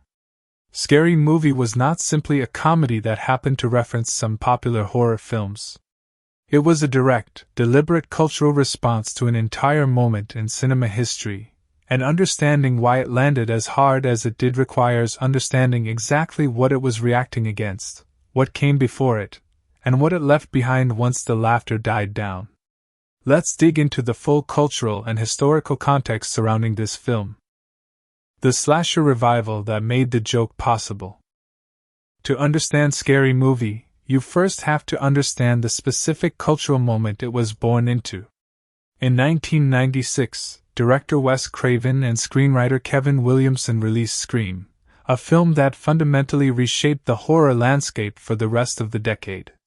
Scream was itself a genuinely clever, self-aware piece of filmmaking, one that understood the rules and clichés of the slasher genre so thoroughly that its characters could openly discuss those rules within the story while still being terrorized by them. It was scary and funny in equal measure, and audiences responded enormously, reviving a subgenre that had been considered largely dormant since the slasher boom of the 1980s had burned itself out under the weight of endless diminishing returns and increasingly toothless sequels. Scream's massive success triggered an immediate wave of imitators throughout the back half of the 90s.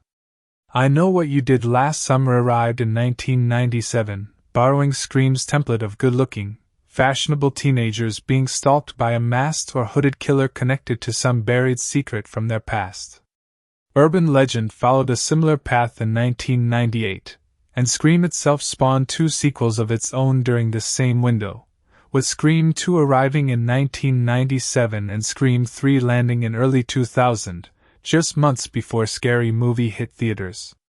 Combined with the massive success of The Sixth Sense in 1999, a film that reintroduced audiences to atmospheric, twist-driven horror storytelling, and the Blair Witch Project that same year, which pioneered the found footage aesthetic and became a cultural phenomenon built almost entirely on internet buzz and guerrilla marketing. Horror had fully reclaimed a dominant position in mainstream American cinema by the turn of the millennium. This wave of films shared a very specific set of recognizable ingredients. Attractive young actors, often noticeably older than the teenagers they were portraying, cast as high schoolers or recent graduates. A killer whose identity remained concealed for most of the runtime, revealed in a climactic twist that frequently implicated someone within the protagonist's own inner circle. A heavy emphasis on teen sexuality and partial nudity, typically punished narratively by the killer targeting characters immediately after or during romantic or sexual encounters, a trope with roots stretching all the way back to the original slasher boom of the late 70s and 80s. And perhaps most tellingly for what Scary Movie would eventually mock so directly, an over-reliance on the false scare, where a jump cut and a musical sting build tension toward an attack that turns out to be nothing more than a startled house cat or a friend playing a prank, immediately followed by the genuine, deadly assault that the audience has now been trained to expect. By the time 2000 arrived, this formula had been repeated across enough films that it had become almost a genre unto itself, one with rules so consistent and predictable that audiences, including the very filmmakers working within horror, had started to openly joke about them. It is worth remembering that Scream's success was itself built on audience familiarity with slasher conventions established decades earlier, meaning by the time Scary Movie arrived, moviegoers were essentially being asked to recognize a parody of a franchise that was already partially built on self-aware commentary about the genre it belonged to. That layered, almost recursive relationship between original text, self-aware satire, and outright parody is part of what makes Scary Movie such a fascinating cultural artifact, because it was not simply mocking straightforward horror films, it was mocking a genre that had already started mocking itself. The original title that wasn't original at all. One of the most delightfully layered pieces of trivia surrounding this film involves its own title, and it captures the essence of what the Wayans brothers were doing better than almost anything else about the production. When Kevin Williamson originally wrote the screenplay that would eventually become Scream, his working title for the project was, in fact, Scary Movie. Only later in development did the studio and filmmakers settle on the punchier, more marketable title Scream for the finished film. Years later, when Keenen Ivory Wayans and his brothers were developing their own horror spoof, they deliberately reclaimed that abandoned title for their parody, a move that functions almost like a wink directly at anyone paying close enough attention to horror movie trivia to catch the reference. Early drafts of the Wayans family script had circulated under other working titles, including the far clunkier and more literal Scream If You Know What I Did Last Halloween, itself an obvious mashup of the two primary films being spoofed. Ultimately, going with Scary Movie proved to be the sharper choice, not just because it was catchier, but because of that subtle, almost secret joke buried in its history, a title that had been discarded by the very franchise the film was about to mercilessly parody. This detail matters because it illustrates just how closely the Wayans family and their writing team had actually studied their source material before setting out to mock it. Effective parody requires genuine fluency in the thing being parodied, not just surface-level familiarity, and the level of engagement on display throughout Scary Movie, down to reclaiming a discarded title from the very film it spoofs most directly, speaks to a genuine command of the genre's history and conventions, even filtered through a comedic and frequently vulgar lens. The Wayans family and the legacy of black comedic parody. Understanding Scary Movie also requires understanding exactly who was making it, and what creative tradition they were drawing from. Keenen Ivory Wayans, the eldest of the Wayans siblings involved in the project and the film's director, had already established himself as one of the defining comedic voices to emerge from black American entertainment in the late 1980s and early 1990s. He had written and directed I'm Gonna Get You Sucker in 1989, a loving, sharply observed parody of blaxploitation cinema from the 1970s, and had gone on to create the sketch comedy series In Living Color, a show that launched or elevated the careers of numerous major comedic talents throughout the early 90s, including several of his own siblings. That specific background in parody filmmaking rooted in Black cultural experience matters enormously to understanding Scary Movie's particular comedic sensibility. Wayans brought an eye specifically attuned to representation gaps within the genre he was about to spoof, having noticed that the wave of late 90s slasher films, despite drawing large and diverse audiences to theaters, consistently centered white protagonists in their central roles, relegating Black characters to smaller supporting parts that frequently played into the well-worn horror movie trope of being among the first characters killed off. Film critics and cultural commentators have pointed out that this recurring pattern, sometimes referred to informally as the tendency for Black characters in horror films to die early, had become such a consistent enough feature of the genre that it functioned almost as an unspoken rule by the time Scary Movie arrived, and the film's decision to place Black characters, including Shorty and Brenda, in prominent, fully developed comedic roles rather than disposable background positions, represented a meaningful shift, even within the exaggerated, broad comedic register the film operates in throughout. This lineage connects Scary Movie to a much longer tradition of parody filmmaking used specifically as a vehicle for cultural commentary, a tradition that stretches back through decades of American comedy. Mel Brooks, whose own parody films throughout the 1970s and 1980s frequently used broad, silly humor as a delivery mechanism for pointed satire aimed at oppressive social structures and persistent stereotypes, represents an important predecessor in this tradition. Even though critics and cultural commentators have debated over the years whether the 2000s wave of parody films that Scary Movie helped launch, including its own increasingly scattershot sequels and imitators, maintained that same underlying critical purpose or drifted toward humor built more around shock value and pop culture reference for its own sake rather than pointed social commentary. Miramax, the studio pitch, and the business of self-parody. There is a genuinely fascinating business history angle buried within how this film came to exist in the first place, one that reveals just how aware the studio system itself had become of its own genre trends by the turn of the millennium. According to accounts from people involved in the film's development, the concept of parodying the Scream franchise was actually pitched by Miramax itself, the very studio behind the Scream films through its genre-focused label Dimension Films. Rather than an outside production company approaching Miramax with the idea of mocking their hit franchise, the studio recognized an opportunity to capitalize on Scream's cultural dominance from two different angles simultaneously, continuing to produce increasingly self-aware, meta-commentary-heavy sequels within the Scream franchise itself while also greenlighting a broader, more explicitly comedic parody aimed at audiences who might prefer outright laughs over genuine scares. This is a genuinely unusual business arrangement when you stop and consider it.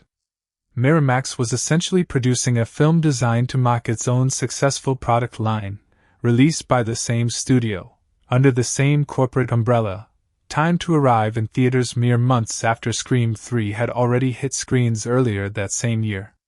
It speaks to a level of confidence, or perhaps simple financial pragmatism, that the studio believed a comedic spoof of their own horror franchise would not meaningfully cannibalize interest in the increasingly self-referential Scream sequels. And that confidence turned out to be entirely justified given how successful both the original Scary Movie and the subsequent Scream sequels performed at the box office throughout this period. The screenplay itself emerged from a genuinely unusual development process as well. Sean and Marlon Wayans reportedly wrote as many as 10 separate drafts of their script before settling on a final version, and the finished screenplay ultimately represented something of a merger between multiple different scripts that had been independently developed and acquired, brought together under Keenan Ivory Wayans' direction with additional writing contributions from Buddy Johnson and Phil Bowman. The writing credit for Jason Friedberg and Aaron Seltzer, a duo who would go on to define much of the parody film boom throughout the rest of the decade with films like Date Movie, Epic Movie, and Meet the Spartans, was reportedly included primarily due to Writers Guild of America regulations tied to material the studio had separately acquired, rather than reflecting extensive direct creative involvement from that writing pair on the finished Scary Movie script, even though their names would later become almost synonymous with the parody film genre this movie helped launch. Mocking Scream while standing in its shadow. Perhaps the single most impressive achievement of Scary Movie, at least from a purely structural standpoint, is that it successfully found a way to parody Scream at all. By the time this film went into production, Scream had already established itself as a genuinely intelligent, self-aware satire of the very genre conventions it operated within, a film whose characters openly discussed the rules of horror movies while simultaneously being subjected to those exact rules. Parodying a film that has already built meta-commentary and genre self-awareness directly into its own text represents a significantly harder creative challenge than parodying a straightforward, unself-conscious slasher film, since much of the low-hanging comedic fruit around genre tropes had, in some sense, already been picked by Scream itself. Scary Movie's solution to this challenge was to lean even further into exaggeration and absurdity than Scream's own self-awareness had gone, pushing every recognizable beat toward outright farce rather than clever subversion. Where Scream had characters intelligently discuss the rules of horror movies in dialogue, Scary Movie simply broke those rules as loudly and ridiculously as possible, staging jokes built around characters actively working against their own survival in ways too broad and cartoonish for even the most meta-slasher film to have attempted with a straight face. The film essentially took Scream's central insight, that these movies follow predictable patterns audiences have become fluent in recognizing, and pushed that observation to its most extreme, gleefully undignified conclusion. Cindy Campbell, Anna Faris's central character, was explicitly designed as a direct riff on Neve Campbell's Sidney Prescott from the Scream franchise, sharing not just a surname reference but core elements of backstory and character function within the ensemble. Bobby Prince, played by John Abrahams, functions as something of a hybrid figure, drawing simultaneously from Skeet Ulrich's Billy Loomis from the original Scream and Freddie Prinze Jr.'s Ray Bronson from I Know What You Did Last Summer, illustrating just how thoroughly the screenplay wove together elements from both of its primary parody targets throughout the story rather than sticking to a single clean source for each character. This dual sourcing approach continues throughout much of the ensemble, with the film's plot structure borrowing its central premise, a group of teenagers covering up an accidental death that comes back to haunt them a year later, almost entirely from I Know What You Did Last Summer, while pulling its masked killer, small-town setting, and overall meta-commentary on horror movie rules primarily from the Scream franchise. The specific cultural references beyond the primary targets. While Scream and I Know What You Did Last Summer functioned as the film's central spoof targets, providing the actual narrative backbone the story follows from beginning to end, Scary Movie also reached considerably further afield to mock a wide array of other popular films and cultural phenomena circulating throughout the late 90s and into 2000. The Sixth Sense, released in 1999 and one of the highest-grossing and most culturally discussed films of that entire year thanks to its now famous twist ending, received its own direct parody sequence within the film. The Matrix, released the same year and instantly influential for its groundbreaking visual effects and philosophical framing of reality and perception, also became a target for the film's rapid-fire reference humor. Even the Blair Witch Project, the low-budget found-footage horror sensation that became a genuine word-of-mouth phenomenon built almost entirely on early internet marketing buzz, found its way into the film's web of references, alongside nods to earlier horror properties like Candyman. This willingness to range beyond its two primary parody targets and pull in jokes about whatever happened to be culturally dominant at that specific moment is part of what gives Scary Movie its distinctly late 90s, early 2000s flavor when watched today. The film functions almost like a time capsule of exactly what was circulating through American popular culture during this narrow window, capturing not just which movies were dominating the box office, but which commercials, which slang, and which broader cultural anxieties were actively shaping everyday conversation at the turn of the millennium. That time capsule quality became even more pronounced with the film's decision to incorporate the Budweiser What's Up commercial campaign into its now iconic phone call scene, a decision made so late in production that the sequence had to be shot and inserted after test screenings had already begun. The What's Up commercials had become an inescapable part of American advertising and casual conversation throughout 1999 and into 2000. To the point that the simple phrase itself became a genuine catchphrase repeated constantly across workplaces, schools, and social gatherings throughout the country. By building an entire scene around riffing on that specific advertising phenomenon, Scary Movie captured a piece of extremely of the moment American pop culture so precisely that the sequence has arguably outlived the commercial campaign that inspired it, remaining one of the most quoted and referenced moments from the entire film decades after the original Budweiser ads themselves faded from cultural memory. Y2K anxiety and the millennial turn. There is a broader historical context worth considering here as well, one tied specifically to the exact moment in calendar history when this film arrived in theaters. Scary Movie was released in July of 2000, meaning it landed in the immediate aftermath of one of the more unusual, collectively shared anxieties of the entire decade, the widespread fear surrounding the Y2K computer bug and predictions of technological collapse tied to the calendar rollover from 1999 into 2000. That anxiety had dominated news coverage and public conversation throughout the final months of 1999, building toward a moment that, once it actually arrived, turned out to be almost entirely uneventful, with computer systems around the world transitioning into the new millennium without the catastrophic failures so many had feared. That specific cultural backdrop, a moment defined by a strange mixture of genuine technological anxiety and, in retrospect, a slightly absurd overreaction once the actual date passed without incident, arguably created fertile ground for a film willing to poke fun at exaggerated fear and manufactured dread more broadly. Horror films, almost by definition, are built around cultivating and manipulating audience fear, and arriving in theaters just months after an entire society had spent considerable energy bracing for a catastrophe that never materialized.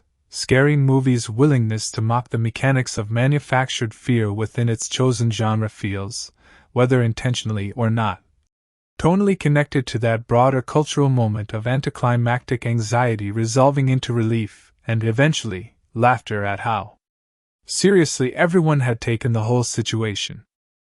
Breaking records and redefining what comedy could earn. Scary Movie's opening weekend performance carries its own significant historical weight beyond simply being an impressive number for a modestly budgeted comedy. The film's opening weekend gross of roughly $42 million broke the previous box office record for the biggest opening weekend ever recorded for an R-rated film, a record that had previously belonged to Air Force One.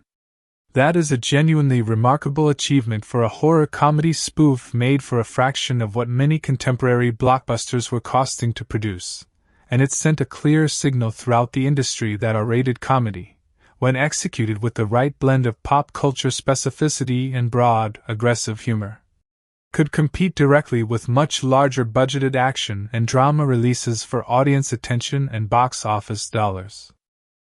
That record-breaking opening fundamentally reshaped how studios approached comedy filmmaking throughout the following decade.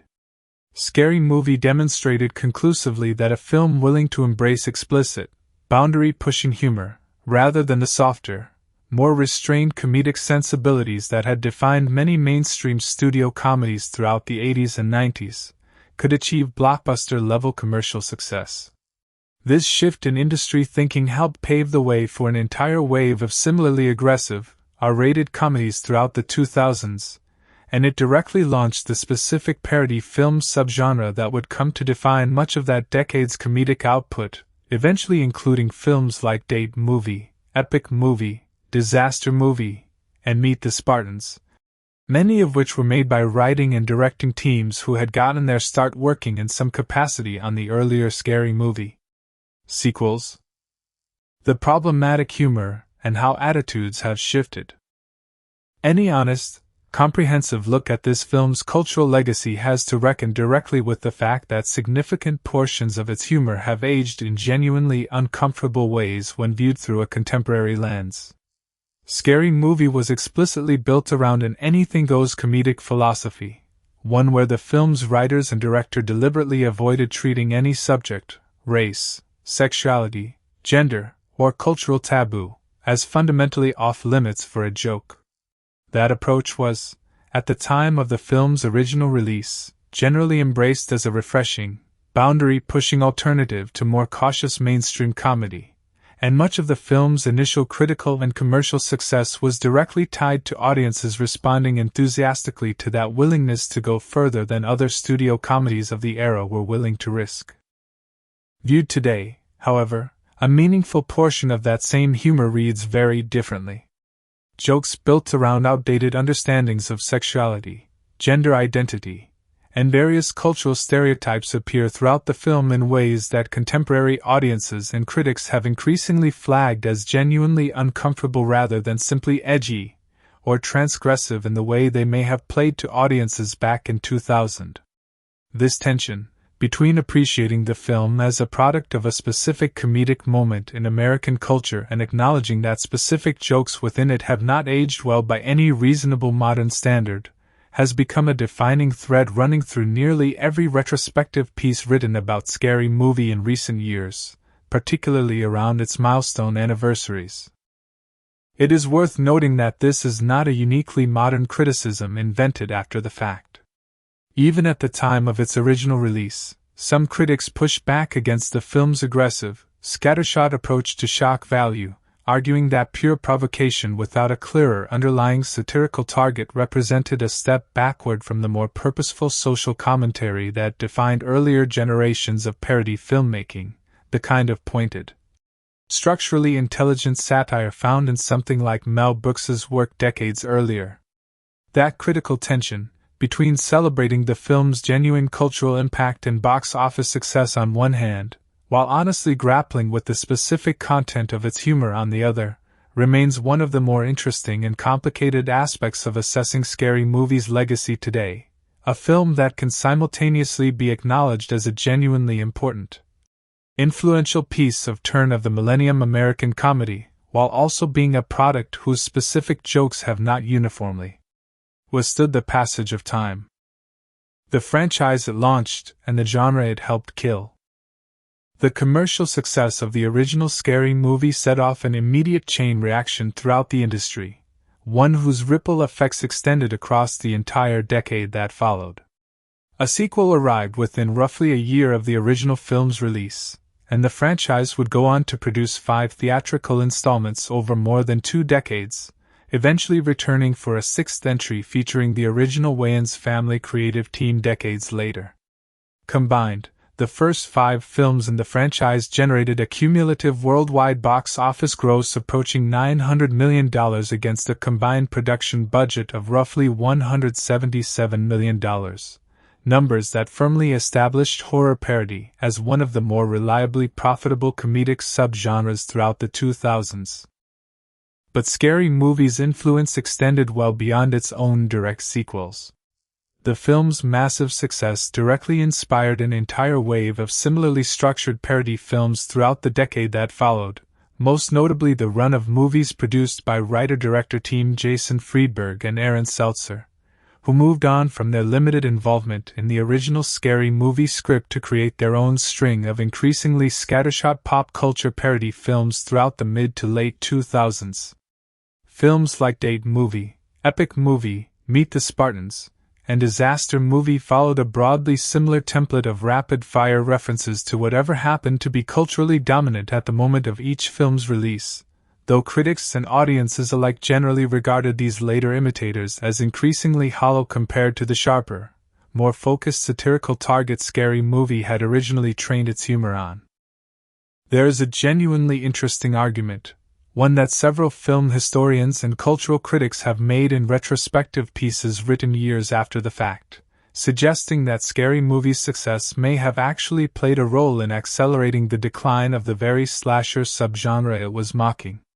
Once a genre becomes thoroughly parodied, and its conventions become so widely recognized that mainstream comedy audiences can immediately identify and laugh at its tropes, it becomes considerably harder for filmmakers working within that genre in earnest to continue using those same conventions without at least some degree of self-consciousness. Several critics have pointed to a noticeable industry-wide shift throughout the early 2000s toward horror films that deliberately distanced themselves from the specific stylistic and structural conventions Scary Movie had so thoroughly mocked, with studios increasingly favoring either more grim, hard-edged horror in the style of the torture-heavy films that would come to dominate mid-decade horror releases, or more atmospheric, psychologically driven storytelling that avoided the recognizable slasher formula entirely. In that sense, Scary Movie may have inadvertently hastened the end of the very cultural moment that made its own existence possible in the first place, a strange, almost self-consuming legacy for a film built entirely around lovingly, aggressively mocking a genre at the absolute height of its commercial dominance. A time capsule that keeps getting reopened. More than 2 decades after its original release, Scary Movie continues to occupy a genuinely unusual position in American film culture, one that sits somewhere between beloved cult classic and openly acknowledged product of a specific, sometimes uncomfortable comedic era. New generations of viewers continue discovering the film through streaming platforms and word-of-mouth recommendation, and its most memorable individual moments, particularly Carmen Electra's opening sequence and the "What's Up" phone call scene, continue circulating independently as internet memes and cultural reference points, arguably reaching audiences today who have never actually watched the complete film in full but recognize these specific moments purely through their ongoing life as standalone cultural artifacts online. That continued cultural circulation speaks to something genuinely significant about what this film accomplished, even accounting for the portions of its humor that have not aged gracefully. Scary Movie captured an extremely specific moment in American pop culture, the exact turn of the millennium convergence of late 90s slasher dominance, emerging internet culture, viral advertising campaigns, and a broader cultural appetite for aggressive, boundary-pushing comedy. And it did so with enough comedic precision and cultural specificity that individual pieces of the film have managed to outlive the broader context that originally made them so immediately recognizable to audiences. Back in 2000, few comedies from this exact period in American film history have demonstrated that kind of staying power, and understanding why requires understanding not just what Scary Movie was making fun of, but the incredibly precise, of the moment cultural landscape it emerged from and, in its own scrappy, resourceful, occasionally cringe-worthy way, permanently helped define the final girl trope and its comedic inversion.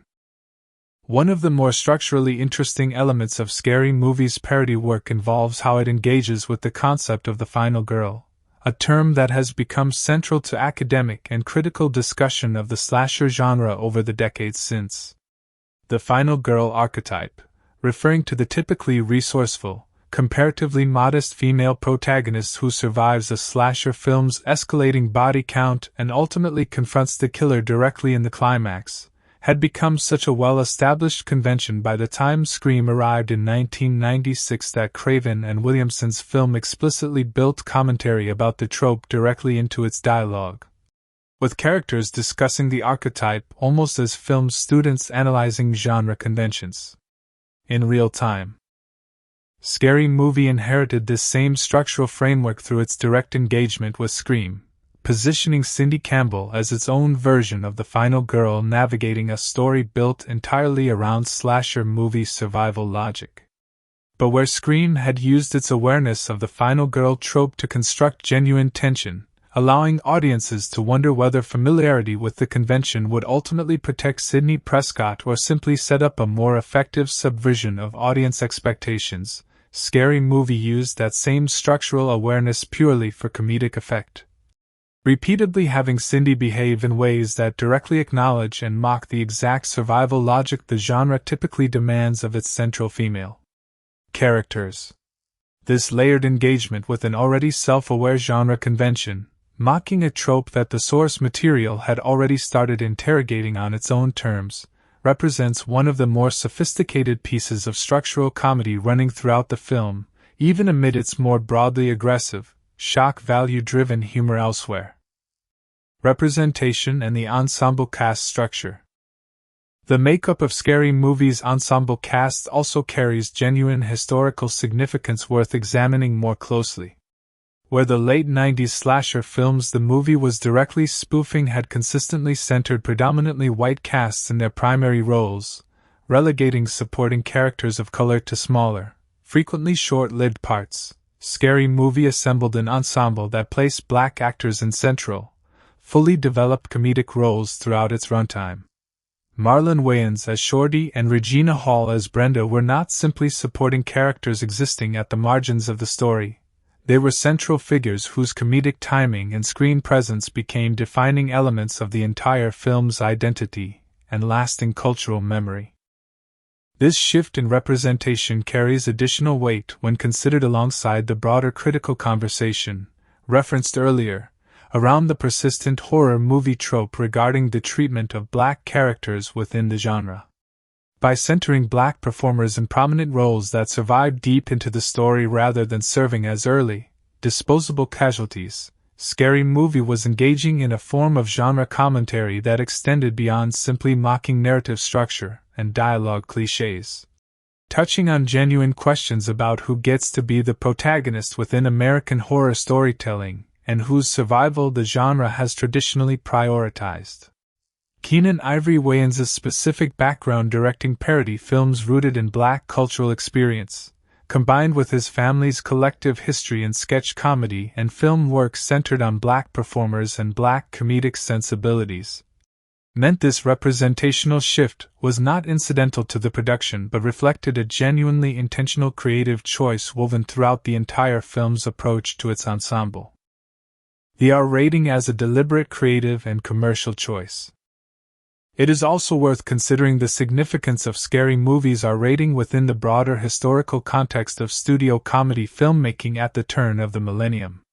Throughout much of the 80s and 90s, many of the most commercially successful mainstream studio comedies had generally aimed for PG-13 ratings, seeking the widest possible audience reach by avoiding the more restrictive marketing and theatrical limitations that come with an R rating.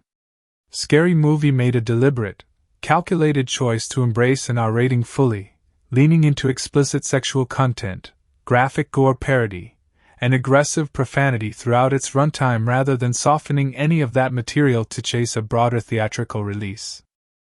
That choice paid off spectacularly at the box office, and it sent a clear signal throughout the industry that audiences, particularly younger adult audiences who had grown up on exactly the kind of unrestrained, envelope-pushing humor found in shows like South Park and in Living Color itself, were more than willing to turn out in enormous numbers for a studio comedy that fully committed to explicit, boundary-pushing content rather than diluting its humor for a broader rating. This commercial validation of R-rated comedy as a genuinely lucrative studio strategy helped reshape how major studios approached comedy financing and marketing throughout the following decade, contributing directly to a broader industry-wide embrace of harder-edged, more explicit mainstream comedy that would come to define much of American studio comedy filmmaking throughout the 2000s. Looking back from a distance of decades, Scary Movie occupies a strange and genuinely instructive position within the broader history of American film comedy, precisely because so much time has now passed since its original release that it can be studied not simply as an entertaining piece of nostalgia, but as a genuine historical document reflecting exactly how American audiences related to fear, sexuality, celebrity culture, and advertising at one extremely specific moment in time. Few films manage to capture their exact cultural moment with this level of precision, weaving references to specific advertising campaigns, specific box office phenomena, and specific anxieties about the arriving new millennium into a single 90-minute comedic package that somehow continues finding new audiences decades after its initial theatrical run. That is ultimately the most interesting lens through which to view this film today, not simply as a comedy that either does or does not still make you laugh, but as a genuinely revealing snapshot of a very particular cultural crossroads in American entertainment history, the exact moment when the self-aware, meta-commentary heavy slasher revival of the late 90s reached such total cultural saturation that mocking it directly became not just possible, but enormously, unexpectedly profitable. The internet age and the meme before memes had a name. There's one final piece of historical context worth dwelling on before wrapping up, and it concerns timing in a way that goes beyond simply arriving during the slasher revival. Scary Movie was released in July of 2000, a full 4 years before Facebook existed, 7 years before the first iPhone, and roughly half a decade before the word meme entered mainstream American vocabulary as shorthand for a rapidly spreading piece of internet humor. And yet, watching the film today, its entire comedic engine, built around instantly recognizable riffs on specific commercials, specific box office phenomena, and specific viral cultural moments, functions almost exactly like meme culture would eventually function once social media gave that kind of rapid-fire cultural referencing and actual technological infrastructure to spread through. The What's Up sequence in particular reads today almost like an early, analog prototype of what internet culture would eventually formalize and accelerate.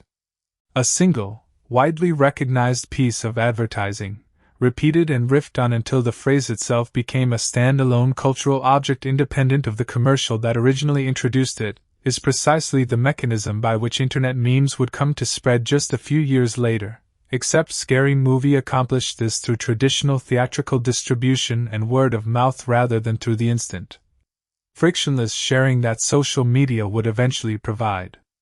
In that sense, the film arrived at a genuinely transitional moment in American media culture, one foot still planted in an era of appointment television advertising and shared cultural monoculture built around must-see box office releases, and one foot unknowingly gesturing toward the fragmented, rapid reference, endlessly recontextualized comedic sensibility that would come to define internet-native humor in the decades that followed. Watching Scary Movie today means watching a film that, without fully realizing it, was speaking the future language of meme culture years before the infrastructure existed to actually call it that. That wraps up our deep dive into the cultural and historical context surrounding Scary Movie. If you enjoyed this look at everything happening beneath the surface of this horror comedy classic, make sure you like this video and share it with a fellow movie fan who lived through the era it captures so perfectly. And if you have not already, subscribe to the channel so you never miss our next deep dive into the movies you grew up loving.